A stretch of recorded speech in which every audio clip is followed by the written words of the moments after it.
As Washington, D.C. remains in gridlock, hundreds of bipartisan mayors from across the country have gathered in the nation's capital for the U.S. Conference of Mayors. It's the 88th annual winter meetings where mayors discuss the state of cities and focus on national priorities. Both mayors Rick Kriesman from St. Pete and Mayor Jane Castor from Tampa are in attendance, but we were lucky enough to pull Mayor Kriesman away to chat with us for a few seconds. Mayor, how you doing today? I'm doing fantastic. How things going back home? You know what? Things are okay. Everybody's gearing up for that little celebration, tomorrow over here in Tampa. Those old Pirates are back. But you're having fun up in D.C., at least making, an impact up in D.C. Well, the meetings are really an opportunity for us to get together as mayors from all across the country and share ideas, share best practices, hear from experts, from government officials.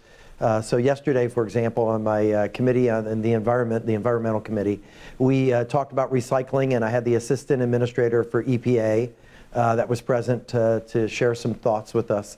Today, in a committee meeting on climate change, we had U.S. Senator Chris Coons, who was with us. So it's a real opportunity for us to learn something, but also make sure that our elected officials in Washington know the things that they can be doing to help us back home. St. Pete's such a unique climate that we have down here when it does come to climate change and the rising waters. And there are things that are different for us. I'm sure you feel that and want your voice heard up there. Oh, absolutely. It's important that we talk about what we're dealing with in St. Petersburg and what the federal government could do to assist us in not only mitigating our impact on climate change, but also adapting to the sea level rise and changing climate that we're already experiencing and that we know we're going to experience going forward. Well, Mayor Kriesman, I know one of the things that many residents and even people who live across the bay are keeping an eye on is that good old pier of yours. Yeah, construction is moving along really well on it.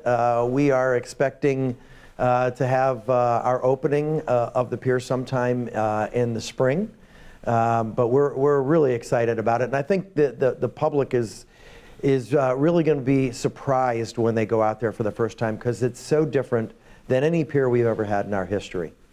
What about the new year? This is the first time we've gotten to chat with you since 2020 rolled in. What are some things that are on your agenda that you want to get accomplished or that people can stay tuned for? Yeah, I'm really excited about the future of our city and what not only this year 2020 holds for us, but for this coming decade. I think we need to continue working on transportation, not just as a city, but as a region, if we're going to be able to be competitive with other regions around the country that have good mass transit systems. Obviously, we want to continue to work on job creation and poverty reduction, economic development. There's some exciting things happening on 22nd Street in the Deuces area of our city and the Skyway Marina District. Again, Mayor Kriesman, always fun to chat with you. Let's make it in studio next time. What do you say when you get back to town?